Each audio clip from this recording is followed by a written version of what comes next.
Baik, saya di sini dengan kelompok 2 sedang melakukan diskusi kerjasama secara offline untuk membagi topik pada pilihan materi untuk pembahasan minggu ini. Saya mendapatkan pada bagian gugus Amida.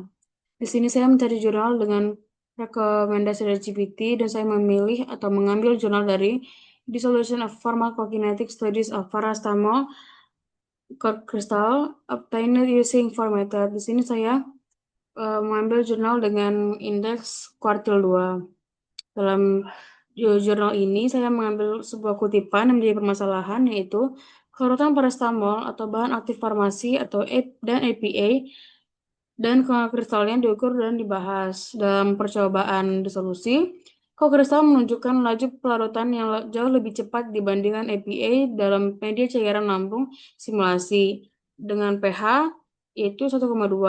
Selain itu, perilaku farmakokinetik PK dari kokristalan IPA diteliti untuk mengevaluasi efektivitas strategi ini dalam meningkatkan penyerapan oral paracetamol.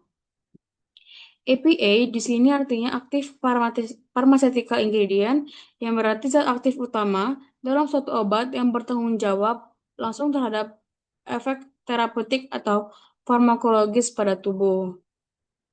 Di sini saya mengambil pertanyaan permasalahan dari kutipan ini mengenai bagaimana pengaruh gugus amida pada paracetamol terhadap pelarutan obat dalam media berair.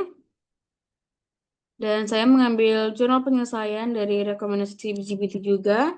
Dan saya mengambil salah satu yaitu mengenai solubility characteristic of acetaminophen dan phenacetin in binary mixtures of aqueous organic solvent, experimental and deep machine learning screening of green dissolution media. Di sini berindekskan dengan kuartil 1 dan kutipan yang saya ambil sebagai kutipan penyelesaiannya yaitu ada 3 highlight yaitu yang saya gabungkan, yaitu adalah kelarutan yang rendah dari berbagai bahan aktif farmasi atau EPA telah lama diakui sebagai salah satu hambatan utama dalam pengembangan dan formulasi obat karena dapat menurunkan laju formulasi obat, disolusi, dan bioavailabilitasnya.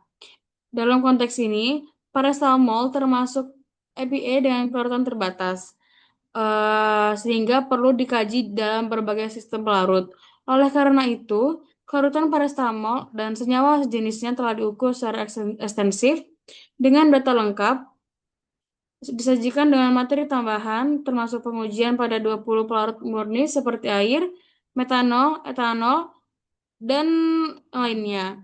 Pendekatan ini menunjukkan bahwa perilaku kelarutan paracetamol sangat bergantung pada jenis dan sifat pelarutnya, serta menegaskan bahwa air murni bukanlah pelarut yang selalu optimal untuk EPA dengan kelarutan rendah.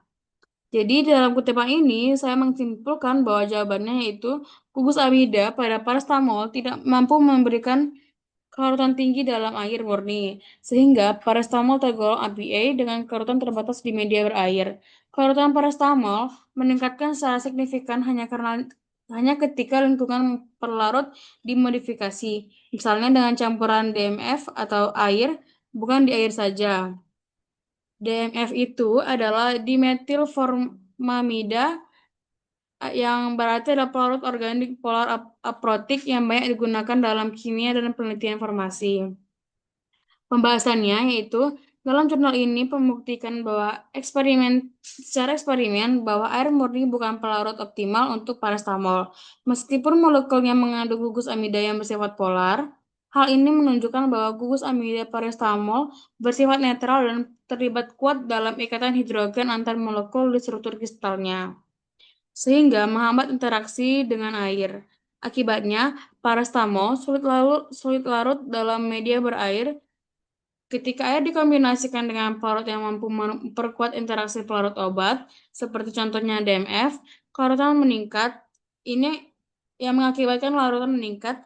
Ini menegaskan bahwa masalah kelarutan paracetamol bukan disebabkan ketiadaan gugus polar, tapi karena keterbatasan kemampuan air dalam melarutkan struktur kristal paracetamol yang stabil.